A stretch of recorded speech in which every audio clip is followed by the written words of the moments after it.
Look who I have a guest. Yay! All right, this is Casey. I have known this girl since high school. We've been friends, like we've communicated like on and off for many, many years, but today she is my guest. In my previous video, we're going to be doing domestic violence awareness today. Actually, October. Part of October is also part of domestic violence awareness. I'm not sure what date it is, but I know purple, ironically enough, purple eye, that's their color. Oh, that's good to know. So what are we going to... September's mental health awareness. Is it really? Actually, what day for, do you know?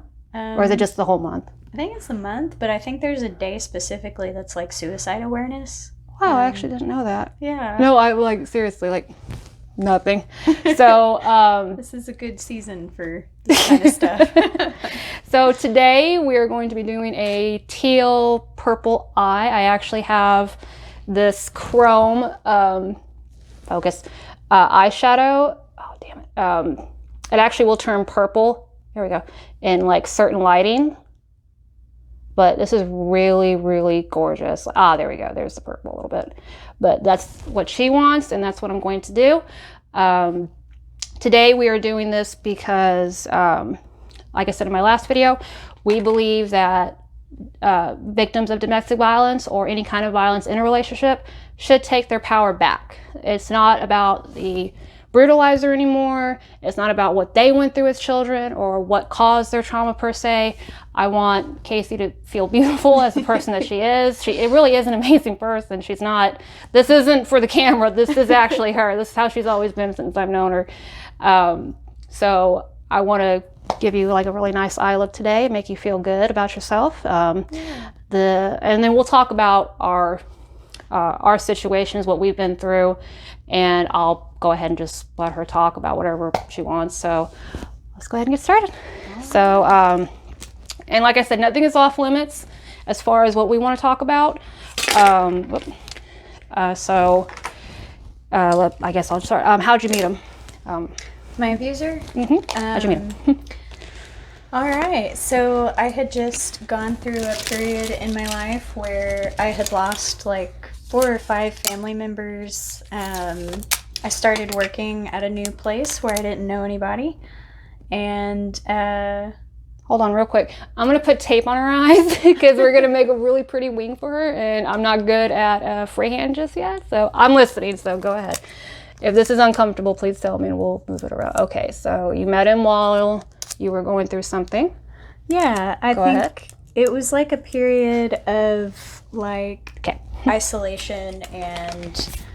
at the time, of course, I didn't know this. It's in hindsight now. Right. But I think you just caught me at a vulnerable time where my self-worth wasn't very high. And there were a lot of red flags I missed. But the first time I ever met him was at one of those Nice Tuesday parties. Oh, really? It was those shows where the music venue would change houses around town, and so each house would host a different night. And so I was just going those to check out new music and go ahead and talk. I'm just going to put the makeup on. Go ahead. And socialize. And he would approach me every time we were at the same one. And he basically just made... his presence known. Yeah. Okay. And later on in the relationship, I remember him saying something like, you were one of the brightest energies there. Mm-hmm. And later on, I read that they usually are looking for people with bright energy to feed off of. So I think it was kind of a moth to a flame kind of thing. Okay. Sorry, if that's too hard, just please let me know. Okay, I'm sorry. It's okay. Does that feel better? Yeah. Okay. Sorry, I do that just for the crease only. The rest is going to be pretty easy. So. Cool. Okay, that's actually good. I'll deepen it real quick. By the way, all my stuff today is vegan free. Like today, we are using the James Charles palette. Anyway, no vegans were harmed in the process of this, except for tacos that we had earlier. Okay, go ahead, continue. I'm sorry. Okay, so you met him during some of these concerts.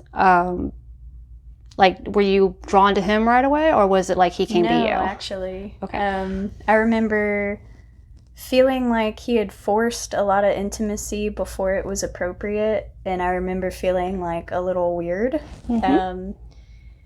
But I think the only reason I ever, like I said, I think it was just because I was already so isolated and I kept making excuses and trying to give him the benefit of the doubt.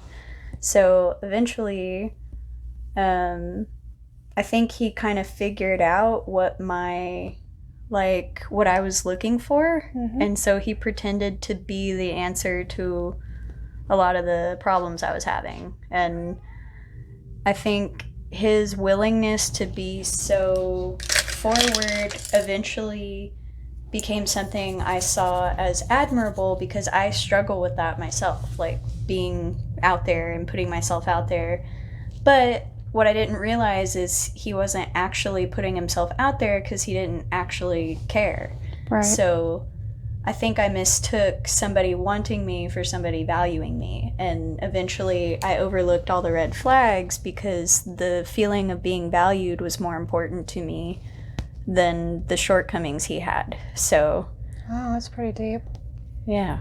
I mean, well, of course, now hindsight's 2020, of course, when you get out of a relationship. Yeah, I didn't know you tend to not, at the time, because, they call it the honeymoon phase, of course, that like, oh, well, he won't do it again, or maybe it was something I said, and you don't catch on right away. Did you have people tell you, like, hey, this guy doesn't seem... Actually, yeah, a couple of friends mentioned, like, we don't see you very often anymore, and we feel like it's because of this new guy.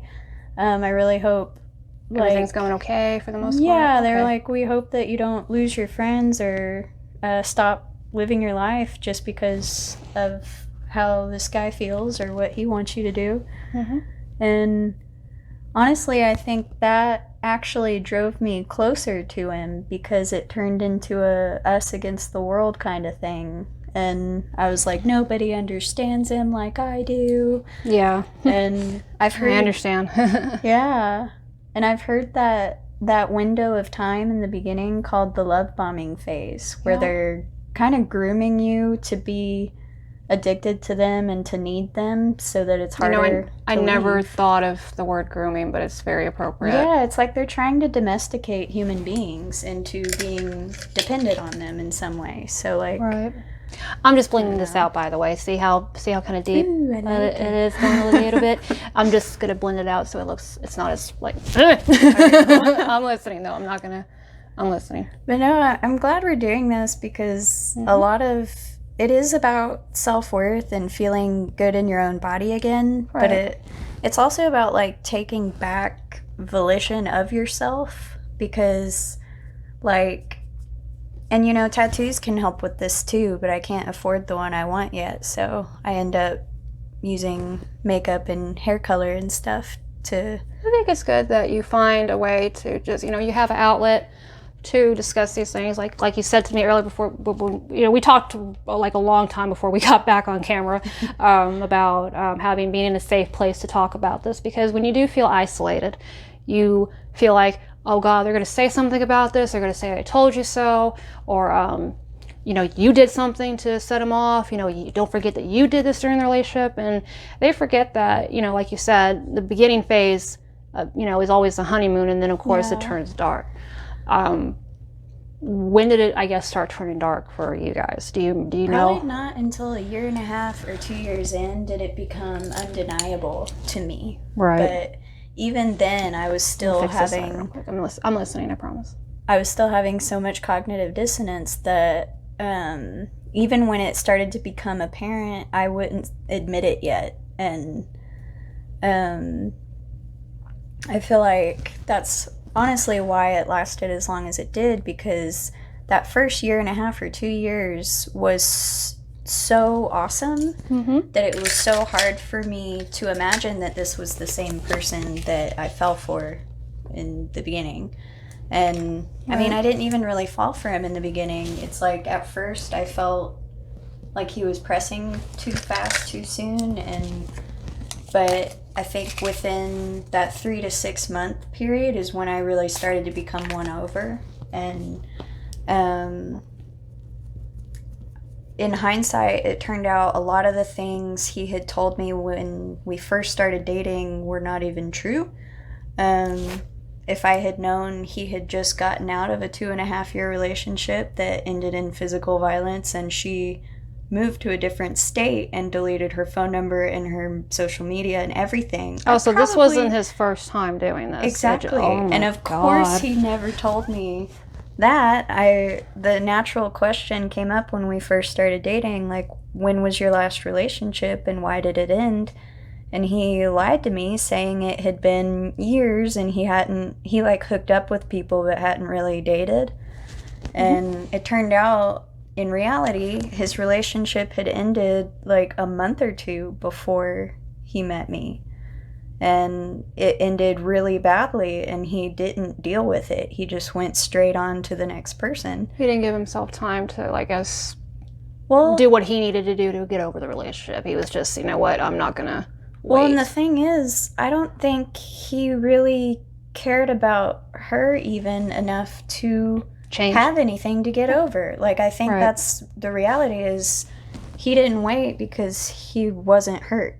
And I think she disappeared because she was. And so, I don't know, if I had known the truth about a lot of things in the beginning, I wouldn't have even dated him. But he lied about who he was. He lied about, he like fabricated an entire personality to pretend to be somebody that I would want to be with. And then, you know, when he couldn't wear the mask anymore, he blamed me for him not being happy.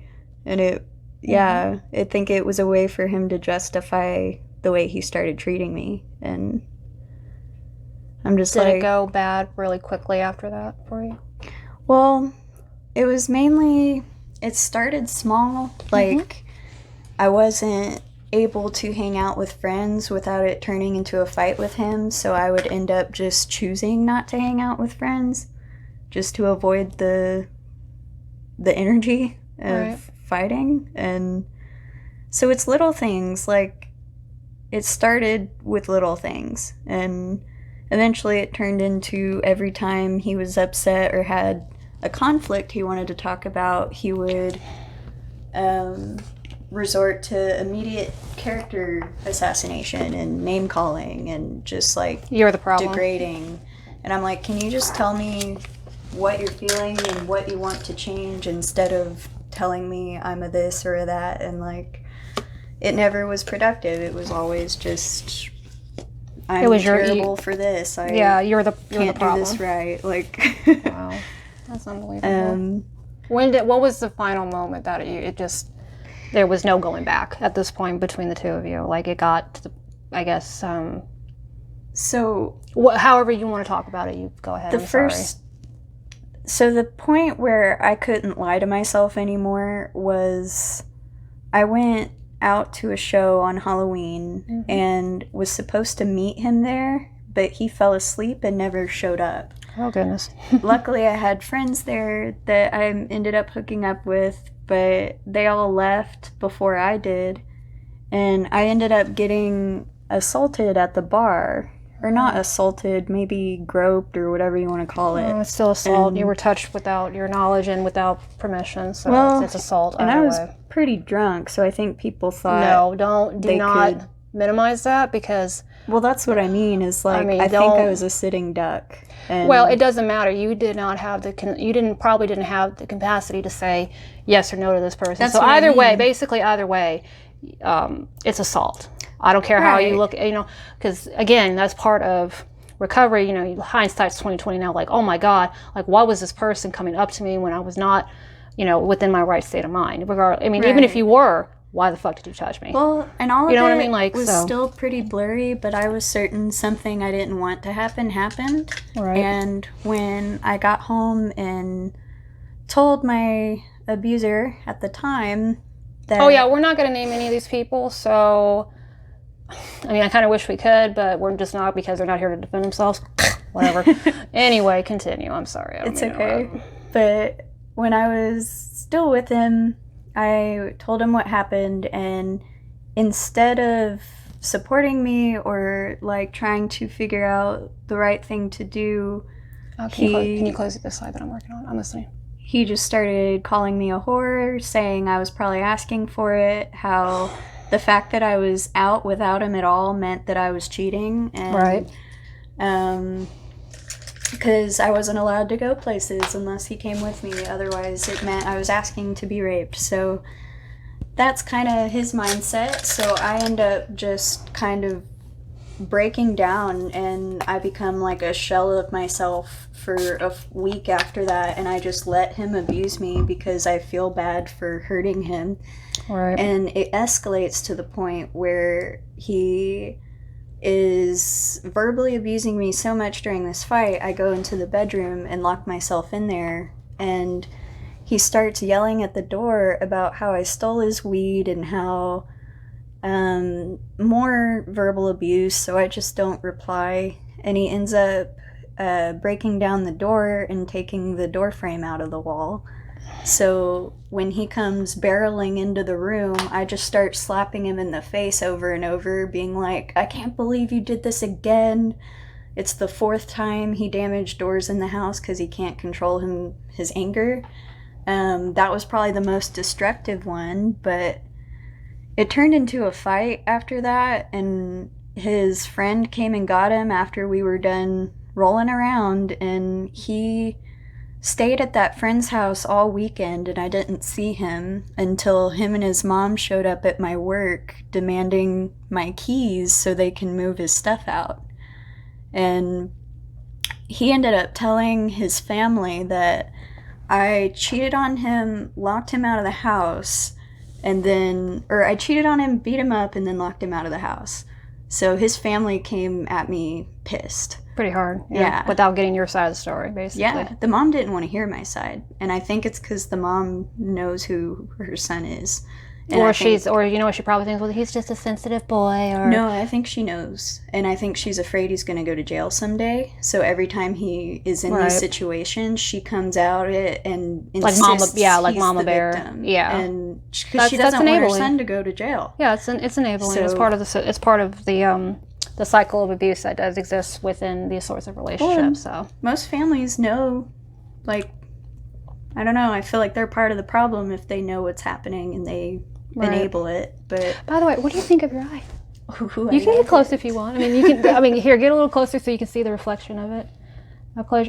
There you go. Love it. I know it is gonna turn a little bit of purple. I'm also gonna put just a tiny bit of purple under your eye, like right here. So cool. Okay, what else do we want to talk about real quick? What was like? I guess like the final straw. I want you out of my life.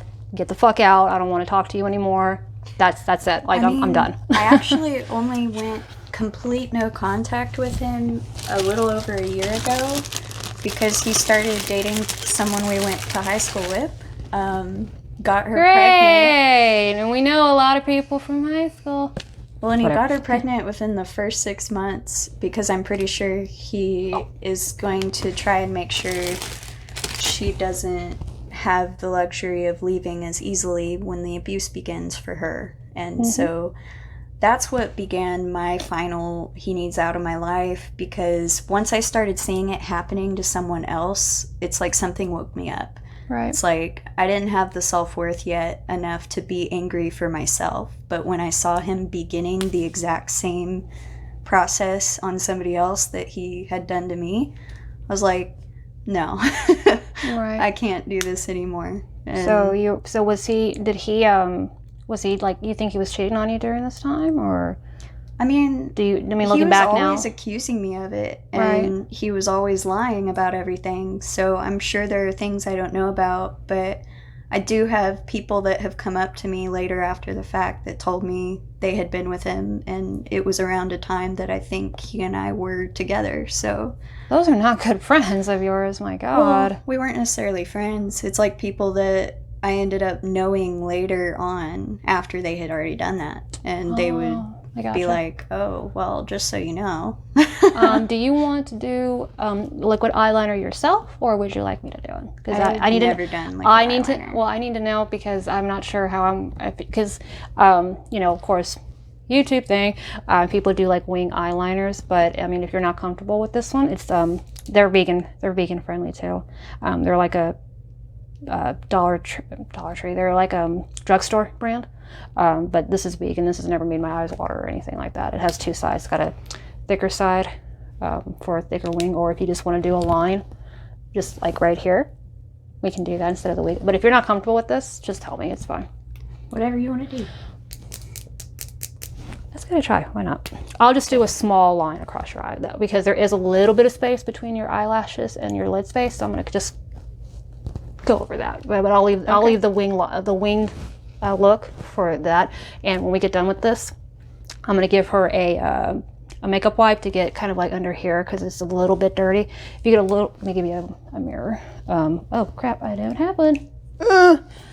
But it's actually like, you know how sometimes when you do your eye makeup, it falls like right under here. If you get close to the camera, you can probably see it. Yeah, it happens a lot. Well, no, you just take a makeup wipe and just slowly go up. So, yeah. Okay, let's go ahead and do that. But you said we did talk about this, that you had, you suffered from PTSD for a little bit after that. Are you still going through that, or do you or do you? What's your recommendation, I guess, if you had to give other women out there like some advice to, you know, if they come into a situation like this yourself? My advice would to be, don't hesitate to get help.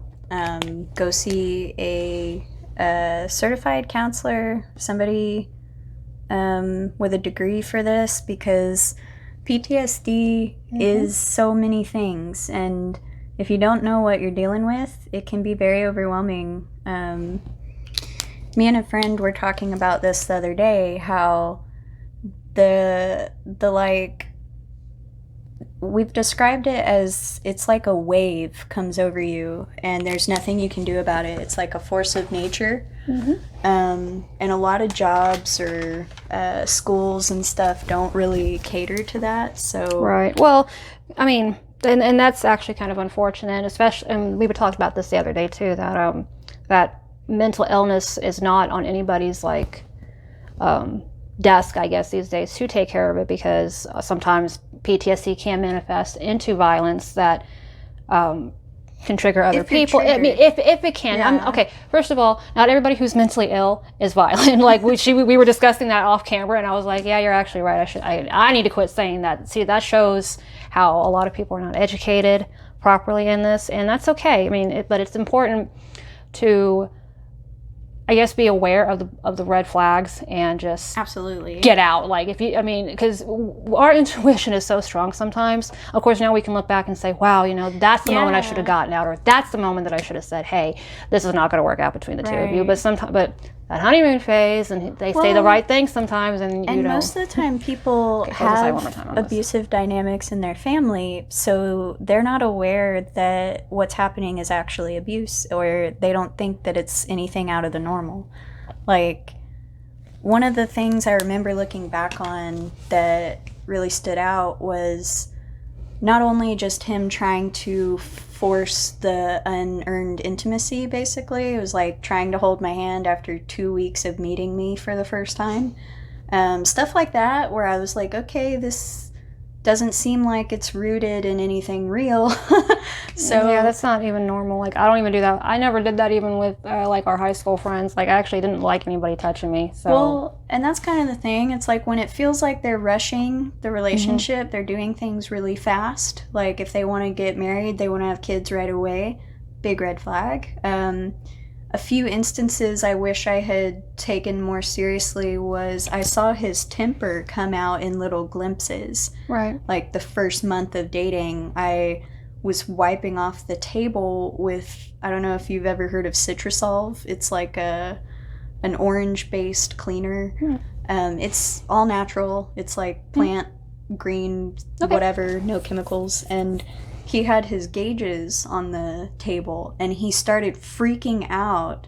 He was just like, I can't believe you would get cleaner near my gauges. And it was like a very aggressive like thing to say to someone you've only known about a month. So I just was like, this is a pretty green cleaner. I'm sorry that you feel I that mean, way. I can kind of understand because I have gauges, but that is a little bit like, hey, like, oh crap, like please, like be mindful, I guess. Well, but he did that little like petty things. yeah, it was petty, and I exactly. was just like, I felt like I was never given the benefit of the doubt that I so freely give. So like, I feel like he was just kind of wearing a mask, like I said. Right.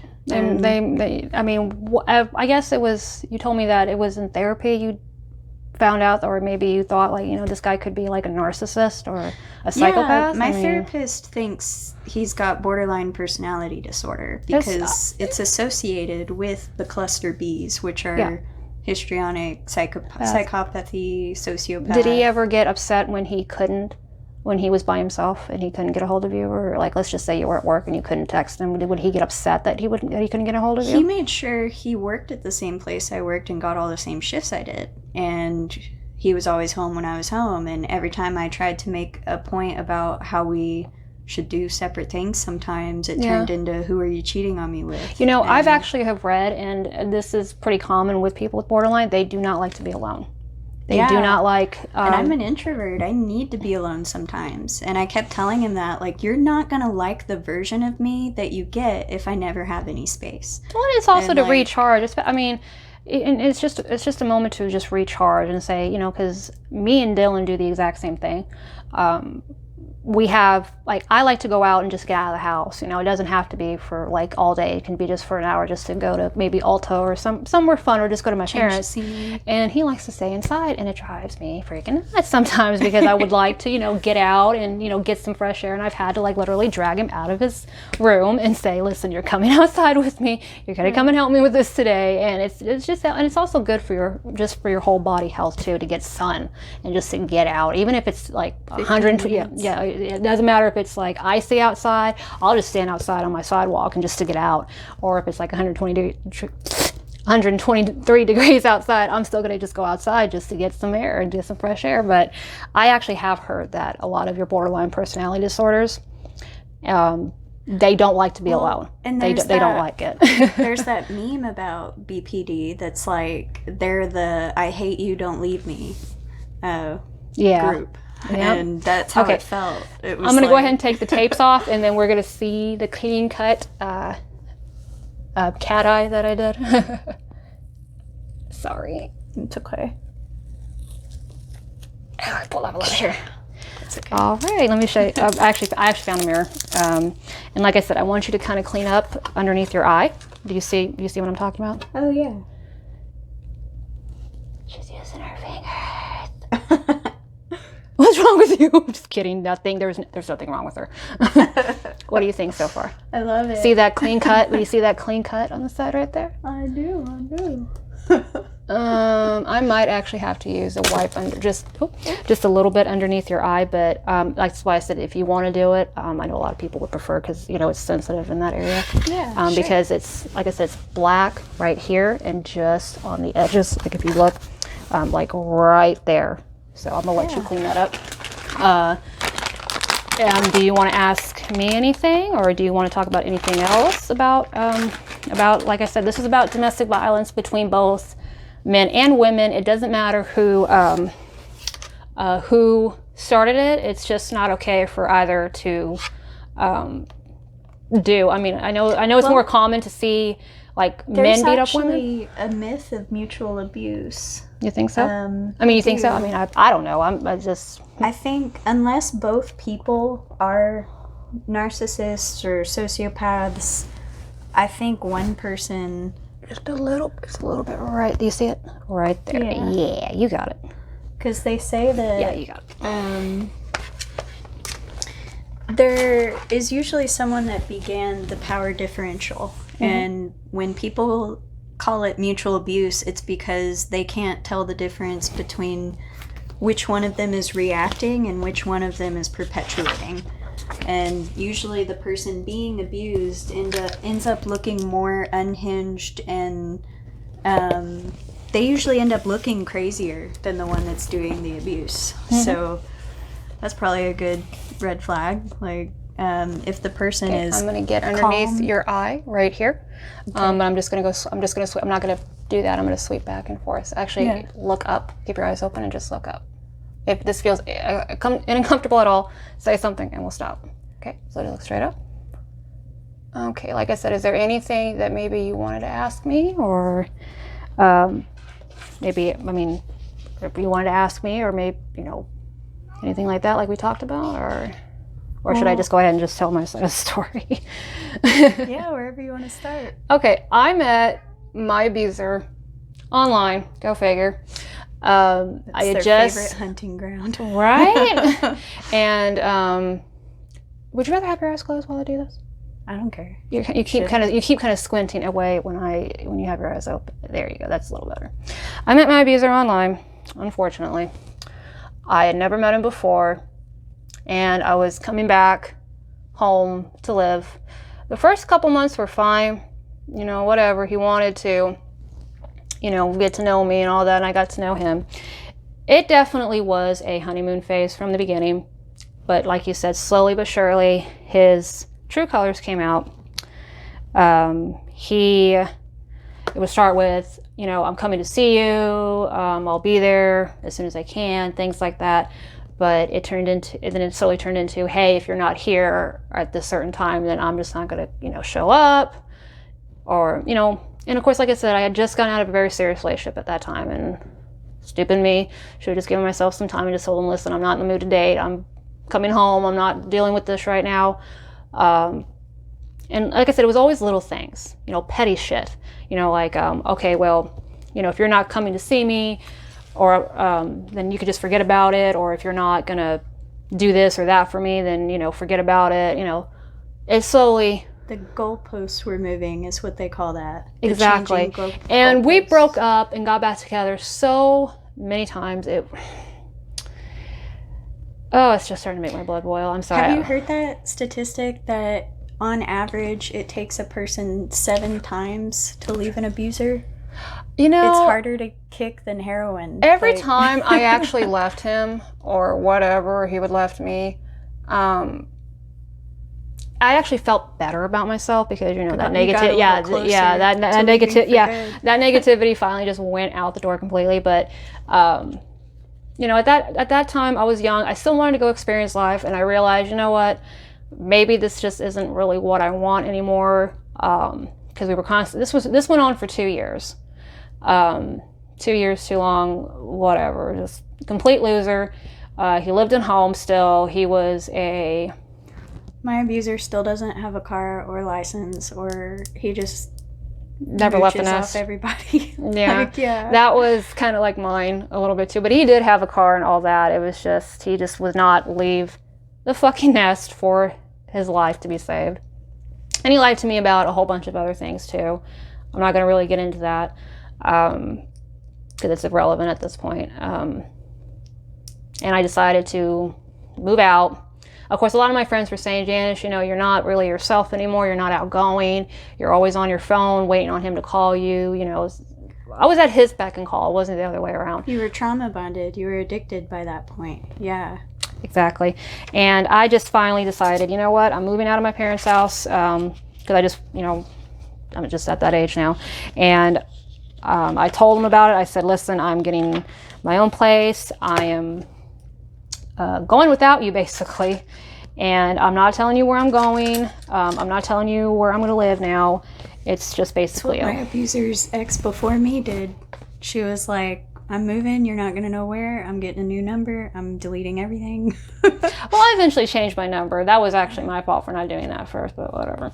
Okay, close your eyes. I'm going to put this color again back underneath your eyes, just right here, but I need your eyes closed, okay? And then if you want to do eyeliner in your waterline, go for it. You can. I'm not going to put a whole lot, so, okay? Anyway, and he was like, no, we can work this out. Can you just tell me what's going on? Go ahead and open your eyes a little bit. I totally messed that up. I got to clean this off, so just look up if you want. I'll be gentle. Anyway, he came over, and I did not want him coming over. This was my parents' house, by the way. I was living with my folks, and I told him, hey, you need to go, like, because I was actually alone by myself. I wasn't, I was home alone at that point. And I said, listen, you're going to have to leave. My family is not here. They don't want you here at this point. My parents, they even told me you need to get away from him. Don't talk to him anymore. The usual stuff. And he came over, and I said, listen, you're going to have to go. I don't want nothing to do with you anymore. I'm moving out, all this other stuff. And he just would not get out of my parents' house. And I just started shoving him towards the door. And I said, listen, get out, get out, get out. And when he finally opened the door, I guess he thought I was going to change my mind. I just finally just shoved him so hard that he actually tripped for a second. And he turned around and just open hand slapped me across my face. I don't remember hitting him. I don't remember jumping on him. This is what I remember from that day. I was being pulled off of him by somebody. I got thrown into the front door. You were triggered. Yeah, I got thrown into the front door, and I locked it, and everything. You ever seen in movies where everything just goes silent? You just hear a ringing. That's what I heard. Like literally just ringing. I sat down on their couch. My dad walks in all of a sudden. And I found out later that it had been like 20 minutes since this happened, I guess between that and when my dad came home and he was carrying groceries in, and he looks at me and he goes, hey, we got groceries, come help us. And he takes one look at me and he goes, what's wrong with you? Nothing, I'm fine. And he goes, no, what's wrong with you? And I said, me and so-and-so broke up for good, and that's the end of it. I'm sorry, I've been crying. He goes, okay, well, go and help your brother load the groceries inside the house. I did that. I went to the bathroom. I didn't realize this. I literally had blood from back here all the way to my fingertips. I didn't know how much I was bleeding after the fight I had with my abuser until like way after he left. Yeah, so, like, and I didn't realize this either. Of course, I'd been crying, so my eyes were bloodshot, but I had a red mark across my face right here. I didn't look like a handprint, but it was beet red, like somebody had punched me in the face. Well, the next day I found out that the person that pulled me off of him was my neighbor's son that was visiting. And I asked him, I said, hey, thank you for coming to my rescue yesterday. Can you tell me what happened? And he goes, yeah, I was outside and I heard you yelling at him to, get out of the house, get out of the house. And I saw him, fall, when you pushed him, and he got back up and he slapped you across the face. I was like, oh my God, like I actually, now it's all coming back to me at this point. And you turned around and you uppercut him like underneath his chin, and he fell over. He screamed bloody murder.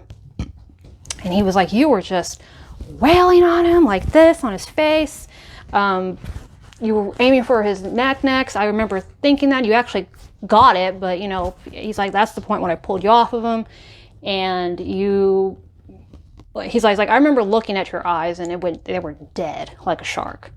There was nothing there. He was like, your eyes were black, like there was nothing there. Well, it's kind of like that whole concept of there's a reason you don't corner an animal. And if you feel threatened to that point, you kind of become very primal and you're like, am I going to survive this? If it's fight, flight, freeze, or fawn. And usually what our response is something we've been programmed with when we were young. So exactly. And that's the crazy thing is when you tell a partner what your triggers are and what you need, you never expect that they would use those things against you. But a lot of abusers do. It's by the way, I have never been hit in my face before. I've never been in any kind of fight. But I do remember, even as a child thinking, I don't want nobody touching my face. People doing this, okay, fine, whatever. But I've always had this underlining fear of getting hit in the face. It's probably why I never actually got into a fight with anybody.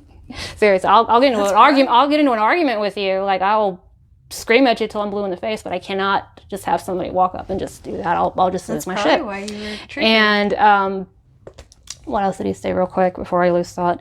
He was like, yeah, I pulled you off of him, and you were just dead in the eyes, and, you know, he was trying to get into the house, but I said, dude, you need to leave. I'm calling the cops. You hit her first. And he was just holding on to his mouth like this. He was bleeding. Like, there was blood everywhere. I'm surprised my dad didn't see it, truthfully. But, Wow. And then later that day, I actually got a text from him saying, listen, I'm in the hospital right now. My face is completely broken. I'm calling the cops on you. All this other crap. And I said to him, this was the last thing I ever said to him, was, go ahead. I have a witness that said you hit me first. Never heard from him again. Good. Never That's the best you can ever heard from him again. I was waiting on it. Even when I moved, I was waiting on it. Like for a while there, I was actually looking over my shoulder, like, okay, did he finally just figure it out? Like, what? Like, seriously, like, am I gonna have to actually kill him? And a lot of people that know about this to this day, they've said that, you know, if we see him on the street, we're going to kill him. And I said, go ahead. It's not going to hurt my feelings. I mean, like a couple years ago, if I were a teenager again, this motherfucker would have been dead. I wouldn't have cared. I mean, I feel like the world would be a better place without my abuser, but I'm not going to, like, go after him. But he always finds a way to show up at places he knows I'll be. And he shows up at places where other women he's abused will be. And, like, that's the frustrating thing, because people that are still in his daily life that, like, work with him, they'll be like, oh, he seems like he's doing so much better now. And I'm like, then why is he showing up at all these places where he's tormented these people if he's doing so much better? It's like he's still tormenting people. It's under the guise of this false persona that everyone is charmed by. Like, most psychopaths are pretty well liked, and that's the really frustrating part. That's the scary part. Like, it really, when you think about it, it's actually really scary to think that, that, you know, like, oh, well, that doesn't seem like him. Are you sure? Like, that doesn't sound like him. It's only the partner that will ever see that side. Like, exactly. They likely intentionally do not ever abuse anyone except their close partner, because it's kind of that whole you don't shit where you eat thing. It's like, if you can isolate the partner and make them feel crazy and gaslight them, no one will believe the partner, because everyone thinks the psychopath is such a stand-up person. And, like, it's crazy. Okay, to finish the eyes, do you have mascara on, right? I can put some on. For some reason, I kept thinking you had mascara on. Okay, I'm going to let her do her waterline right here, and then do her mascara, because pressures are very different, and I don't want her to start crying from makeup. So actually, so I'm gonna let her do that. Is there anything else that you wanted to ask me, or anything, like any kind of like anything like that, or? Well, what kind of stuff did you do to cope when you were moving on? Like, me? Yeah. Well, everybody is different how they handle trauma, PTSD, you know, anything like that. There is no one size fits all for recovery. I think it's just you do it at your pace and how you feel comfortable doing it. I do know for a while there, I did not want to admit that I was in an abusive relationship. You know, even though he never, up until that point, he had actually never put his hands on me. It was always just mental and emotional stuff like that. It was never like a sexual abuse or physical abuse up until that point.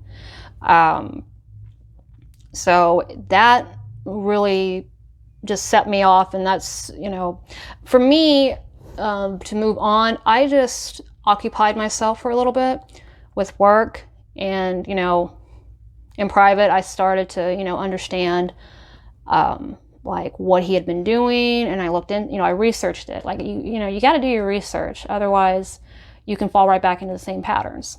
And that's what I did. I saw the patterns that he was doing, and I realized now, like, oh crap, like, why did I buy that, or why, you know? Okay, like I said, hindsight's 20/20, so I didn't know any better at that point. So truthfully, it's just however you want to deal with it. You know, therapy really does help to understand it. Sometimes just, you know, just that, and just, I guess I said, doing your research and just understanding that, you know, that situation wasn't our fault. I mean, I don't care what people say about, well, you know, you probably shouldn't have set him off. You shouldn't have done this. You should have done that. It's like, well, why did he do it? Why did they have to put us through that? Why couldn't they deal with it? Yeah. You know, it's that whole adage, we go to therapy to deal with the people in our lives that won't go to therapy. Exactly. So why is it like our problem and not their problem? Why did they, you know, and like I said, how I cope with things is going to, of course, be different with how you cope with things. You can go ahead and put mascara on. It's going to be different no matter what. So it just all depends on however you want to cope. There is, like I said, there's no right or wrong way to cope.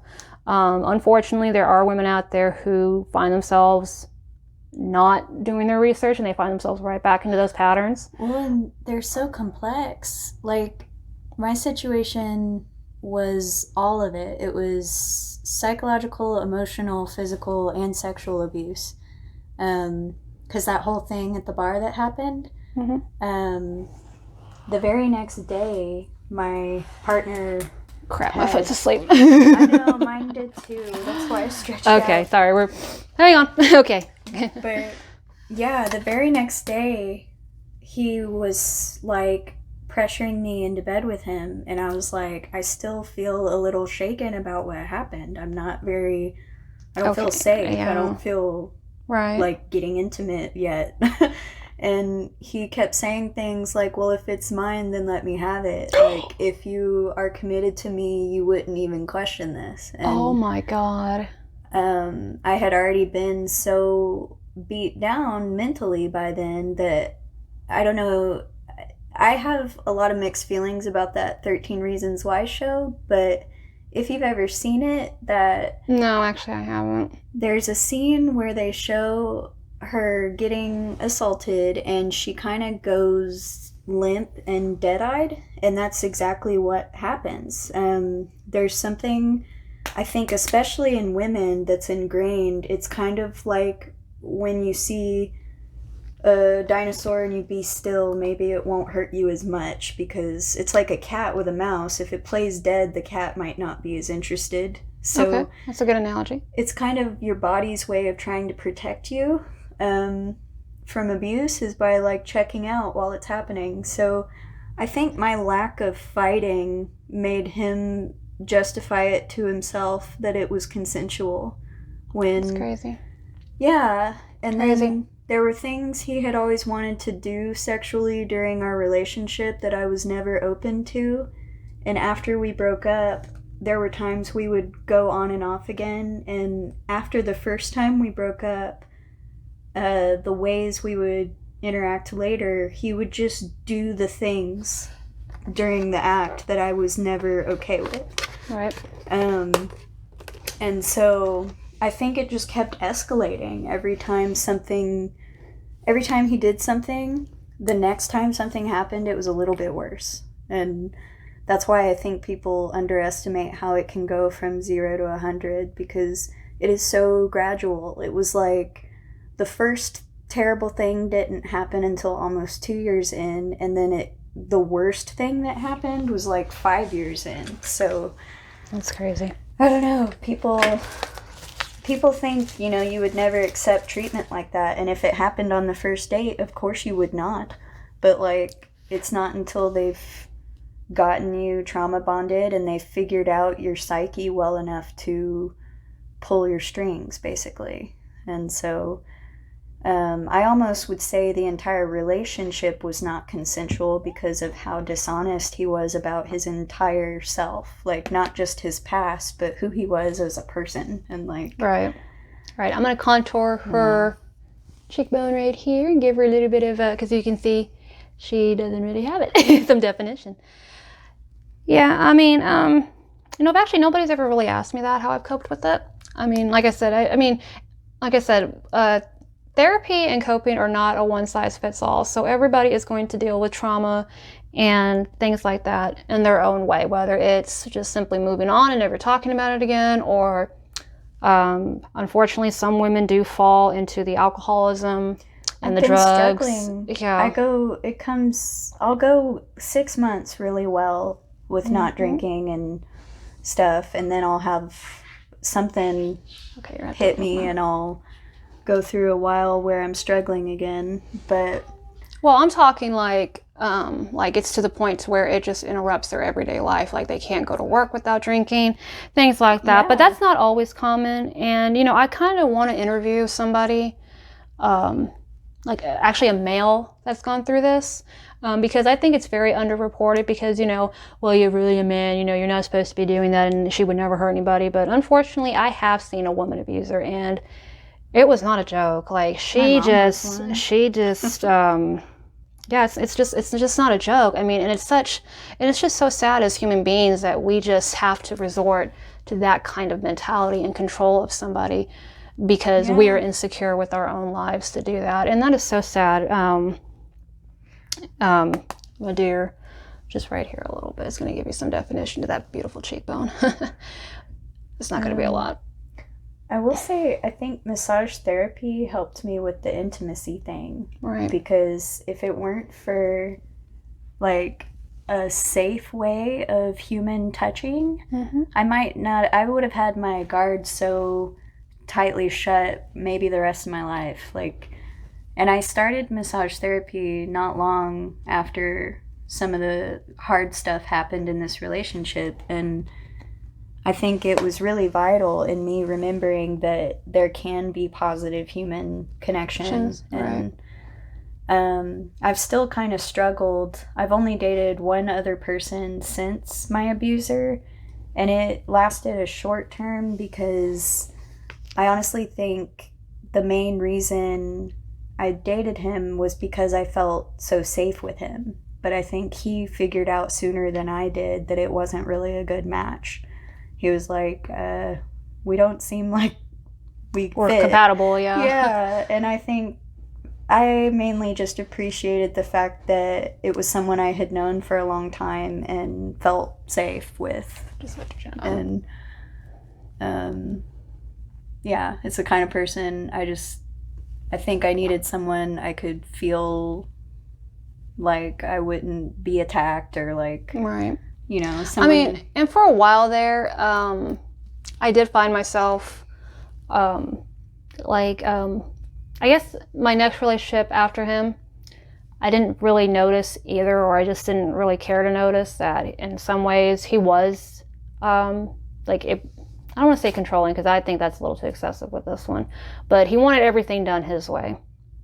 And and that's how it just had to be, basically. But it wasn't in a really abusive, like, no, you're going to just, you know, do this and that's going to be the end of it. It was just, it had to be his way. I mean, controlling can also be a trauma response. Well, like, they're not always... Control is...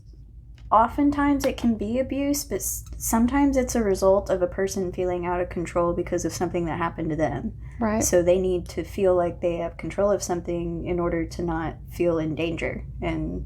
because they're like, I'm not prepared for things that are not within my control. So exactly. And I think that's actually what it is. He wasn't a bad guy, this new guy that I was dating. He wasn't really a bad guy.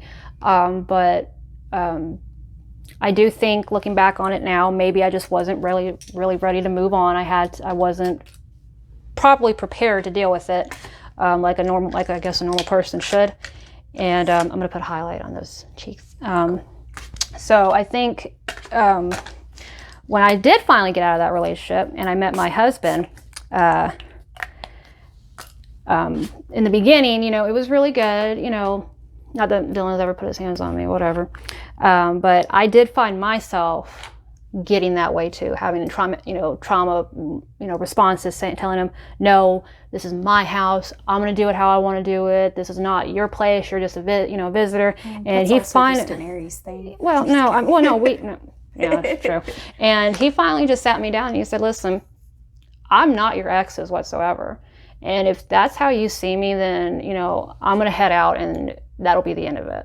That's a healthy boundary too. And yeah, he gave me a healthy boundary. And he was like, listen, I don't know if you really noticed this, but, you know, you are very controlling about your home. And I said, and I finally just said, listen, you know, I went through some pretty bad relationships within these last 4 years. Just seems like a disappointment after disappointment, and I'm trying to make sure that my household is protected because this is my house. And he goes, well, if you want me in your house, you are going to have to let me in. Yeah. Mind blown. Like, holy cow. I didn't realize. It's different when you're with somebody that's, relationship. I mean, because you're not really prepared because you don't know the cues and to healthy relationships, when you've never had one, can feel dangerous and scary. Because ironically, even if abuse is abuse, if that's what you're used to, that's what you're comfortable with. Right. So when you interact with a healthy relationship, it feels really foreign and like it's scary for a lot of people. So I think it's really hard to find that ability to open up and trust something you've never done before. That's really hard. I agree. Can you shut your eyes real quick? Sorry about this part, but... That's okay. Okay. All right, go ahead and open your eyes. Take a look. Look at that shiny, yes. All right, now if you want to put lipstick on while we talk a little bit more, we're almost done. Whichever one you think would go. Well, for this eye, I think we should do a purple, because like I said, this is about domestic violence awareness, and purple is the color. I love purple. Oh, you know what? For your eye, I would love to do an ombre color. What's ombre? It's when you mix two colors together. Like, you ever seen hair where it goes from like black to like a blonde? Yeah. That's ombre. Okay. That's what it's called. That's the proper, that's the proper thing to I it. have a hairstylist friend that told me that once. Mm-hmm. And every time I hear the word, I just think of like a cowboy going, hey, like, ombre. You're thinking hombre. We're being politically correct here, so just saying. I'm really bad at drawing this. I also have, go ahead. However you want to do this. Cool. And like I said, I think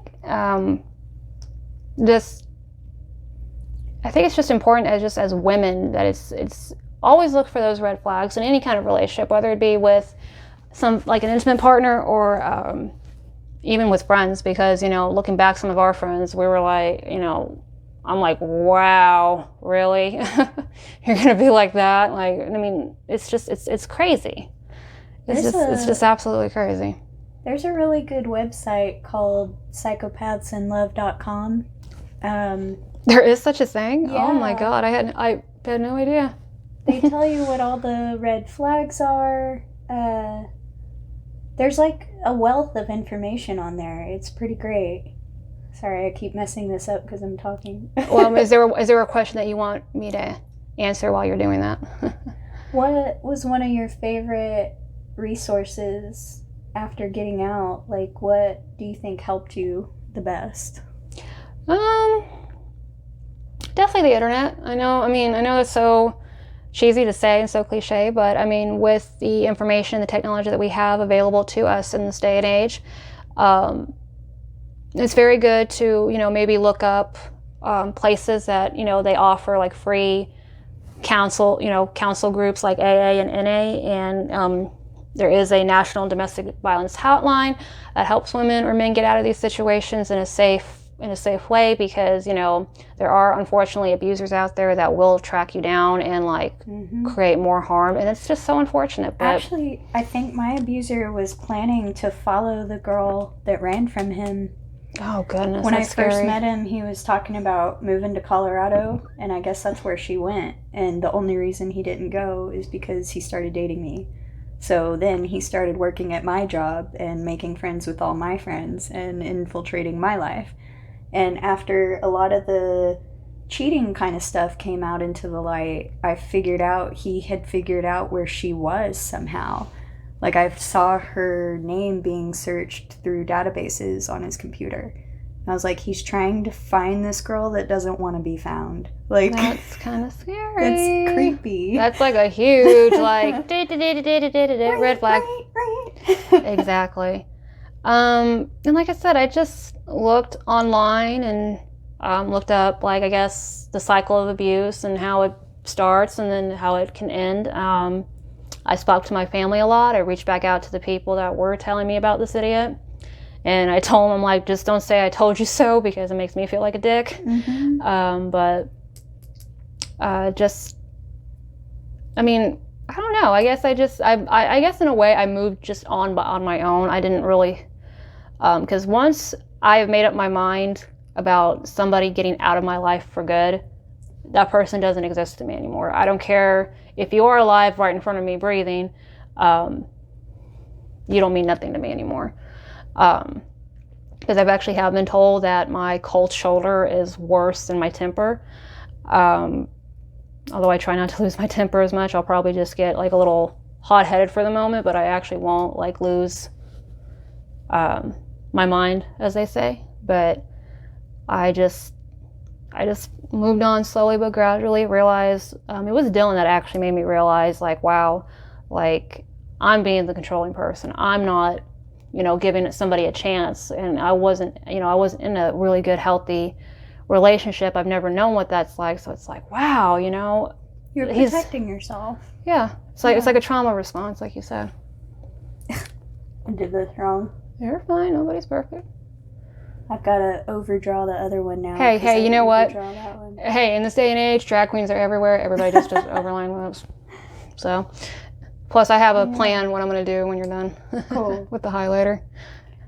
But yeah, I think honestly, just getting validation for what you've been through after is most important, whether that's on a online forum or if in your real life you know other people that have been through this kind of abuse, because it's part of the gaslighting, the fact that they win so many people over and then everyone thinks they're great.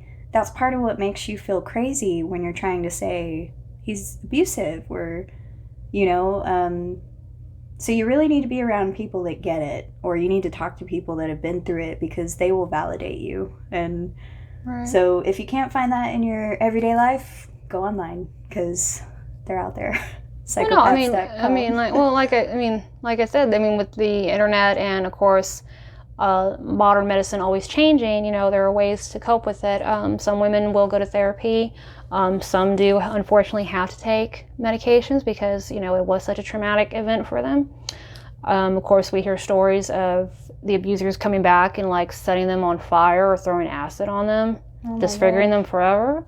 I guess it just kind of depends on the person. Like I said, not all recovery and therapy is one size fits all. There is no like, okay, well, this is what you got to do. This is how you got to do, and then move on, because everybody reacts to trauma differently. I've seen women where they have no reaction at all to it anymore. They have completely put the blinders on it. They're moving forward. That's the end of it. They don't want to talk about it.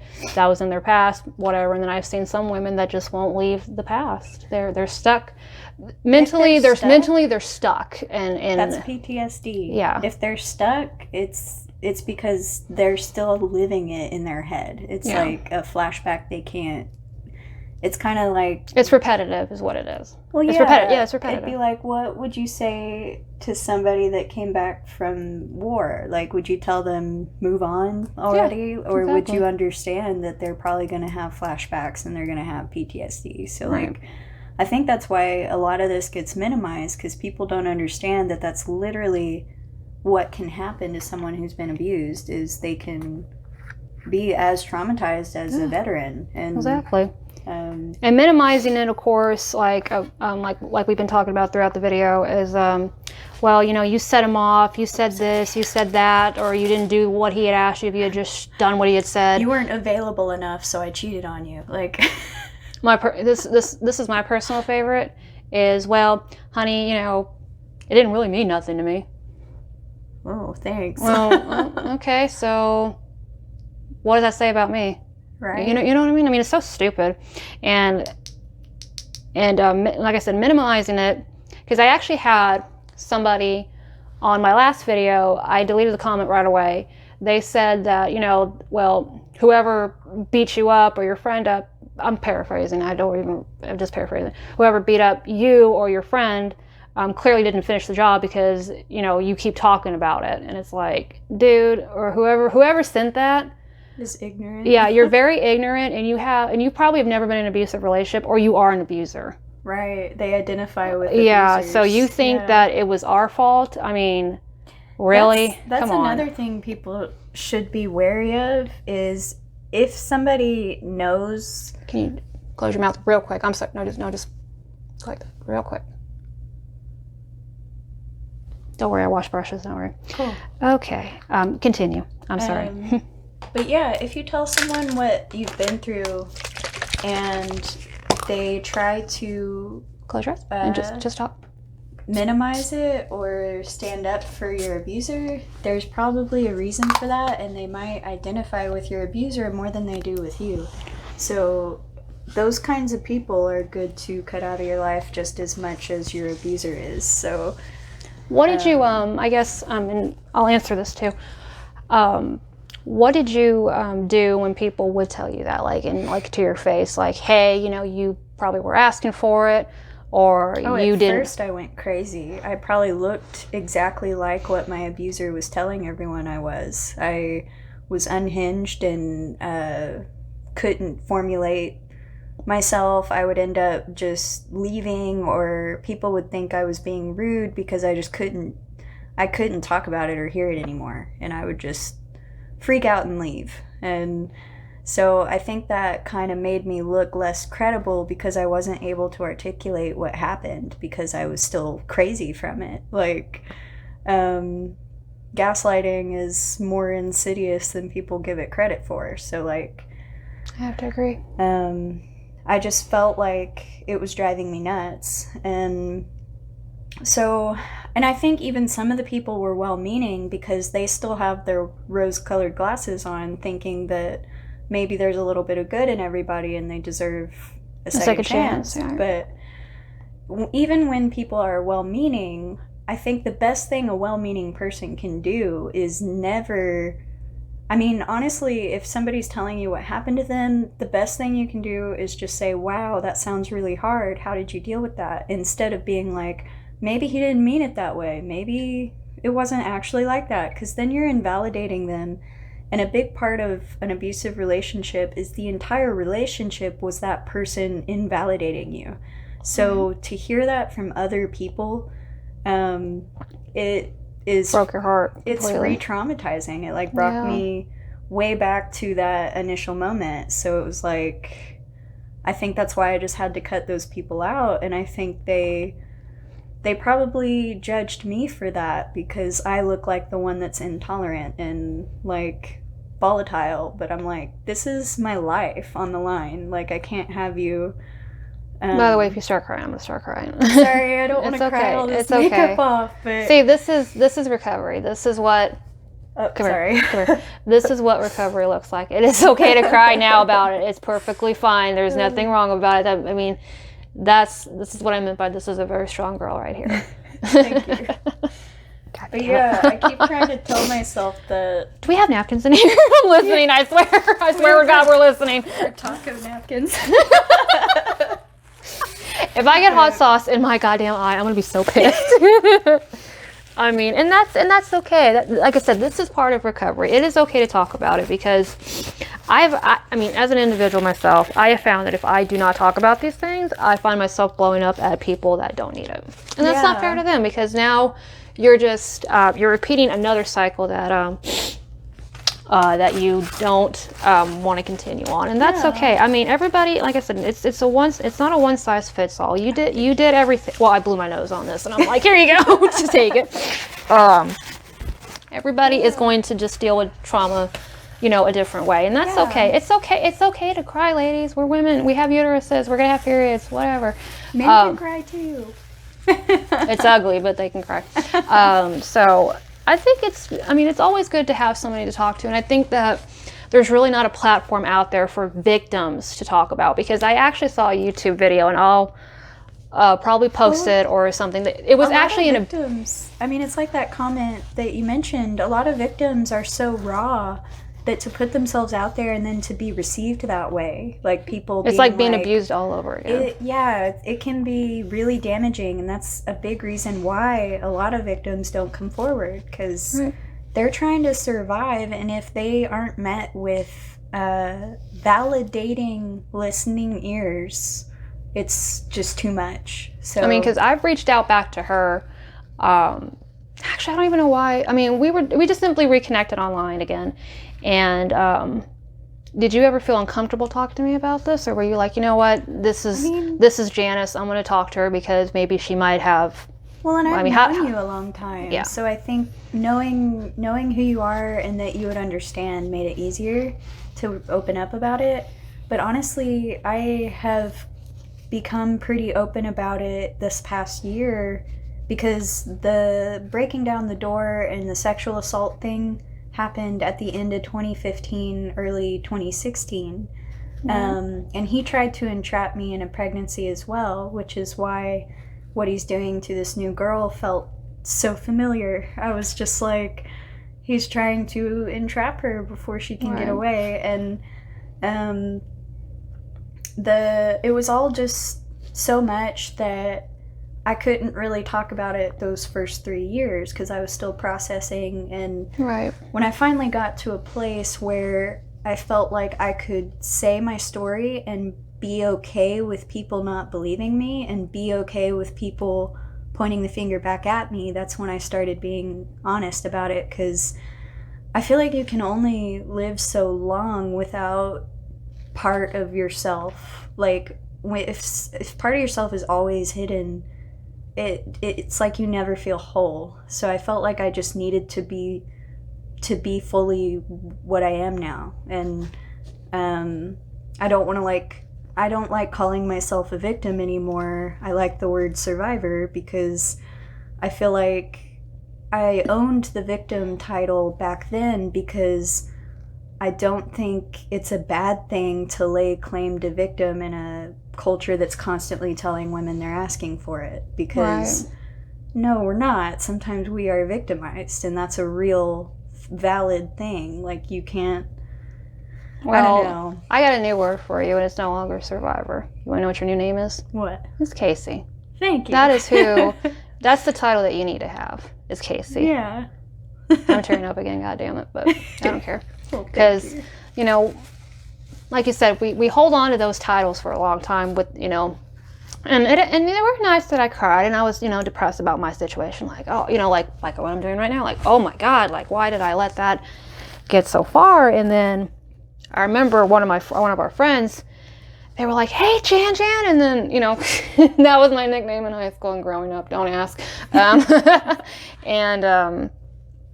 that just made me break down, because I hadn't heard that in just such a long time, because again, getting told like, oh, well, you're stupid, you're the C word, you're the B word, all that kind of stuff. And then to hear something that just makes you happy, because, you react to it, you turn around, you're like, who is that? And I realized. It's rooted in who you used to be. Yeah. Like before all that happened to you. Exactly. And I think a lot of victims get lost in that, because they see it as, no, this is what that person gave me. And this is the whole point of my video is for victims to reclaim their name. Yeah. And to understand that these people are now just the dirt on our shoes. They're no longer, they're nothing to us anymore. And that's how it should be. I mean, in your hearts, you should forgive. I completely do agree in forgiveness. I'm okay with not forgiving him. But, I'm okay with with time. Well, I mean, with time, I think you will, but that doesn't mean that he won't suffer the consequences. Like me personally, and I've been told this is an Aries thing, whatever, but I mean, I can forgive you and accept your apology, but that doesn't mean that the damage that you have caused is going to go unnoticed, and then there's not going to be consequence. Not that you're going to get hurt or anything, but you're going to come across somebody that's going to be more problematic than you were to this other person, that there's nothing that nobody's going to want to help you. Like, whoa. I think his true colors will show eventually. Oh, yeah. But I read something about, instead of saying the word forgiving, I like the word unburdening. Because I don't forgive him, because he's not taking accountability for his own mental health. That's his cross to bear. Unfortunately, and it's not unfortunate for you, but it's going to be for his cross. I think it's going to be his cross to bear, and you're right. He's not, like you said, he's not dealing with his trauma or whatever he went through before he met you. Whatever it is, it's irrelevant. Yeah, but he's not doing the real work to get to the root of his anger, and he's not doing anything real to change. He's just being a chameleon like he's always been. Yeah, well, then that's going to be his cross to bear. Like I said, he's going to come across somebody that's going to... Hopefully he comes across someone just like him. Yeah, that's what I meant. Like, he's going to come across somebody that he's not going to be able to handle, and they're going to give him a dose of his own medicine, and he's probably going to try and get a hold of you or somebody that we know and say, hey, da-da-da-da, and I wouldn't even pick up the phone. Right. You know, like the only apology I'm willing to accept is him doing the work and changing himself and leaving me alone forever. And that's the apology in the form I'll take. But like, I think I got shamed for not forgiving because the place we worked at is such a hippie community kind of place. So there's a lot of toxic positivity there where they're like, good vibes only. You can't be negative. And if you can't forgive, there's something wrong with you. And I'm like, it's such a personal thing. Everybody's healing. Some people's healing depends on them being able to forgive, and then some people's healing means they shouldn't, because it's about their own personality and what do they need in order to feel better. Because like, making someone forgive someone when they don't want to is not good. It's like they'll get there eventually if they're gonna get there. Otherwise, just let them. And have you been told? And have you been told that that forgiveness is for you and not for him?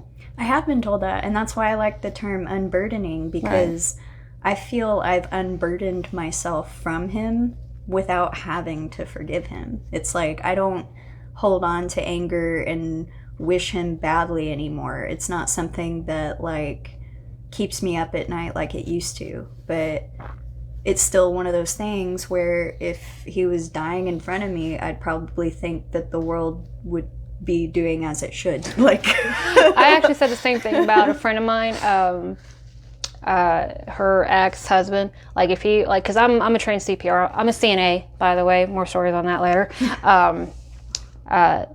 If he were to like drop in front of me and have a heart attack, I would literally just slowly like walk away because of the damage that he's done to these people. But that's another story. I'm not going to get into that, because there are some people that are like that, where I know that's such a very cold, psychopathic thing to say, but at the same time, it's like, well, imagine the victim and what we went through, and you know, like, we're not getting. Were shaming me for not forgiving my rapist, and I was just like, why am I the one on trial here? Like, yeah, you didn't do anything wrong. Yeah. Like, it wasn't your fault. Like, it's actually natural that I'm angry. Like, yeah, I mean, and it's part of the healing process. I mean, I know a lot of people don't believe in the 5 stages of death, but those stages apply to situations like this too. They really do. I mean, you're gonna be angry. You're gonna be in denial. You're gonna want to. What is that? Bargain. You're gonna be depressed, and then you're gonna accept, you know, what happened to you was not your fault. Right. Even if you had a good childhood or a bad childhood and you didn't recognize the signs, at the end of the day, you know, nobody deserves to get hit, assaulted, raped, or molested, or anything like that, because, you know, we live in a society now where, you know, you were asking for it, or you didn't do this, or you didn't do that. And while I do think the Me Too movement is a good thing because it's a way to out these predators, you want to be careful too, because there are people out there that are just like, oh, well, this guy's a dick, or he was being a dick to me, so I don't want him to have a good life anymore. But that's irrelevant. I think it's a good movement to have, to out these predators, and to give us a voice again and take back our lives, because our lives have been interrupted because, you know, we can't think the same way anymore. Yeah. We can't be motivated anymore. People seem concerned about his potential future because they're like, oh, maybe this kid he's having, you know, maybe if he turns his life around. And I'm like, the things he's done to me are going to live with me forever.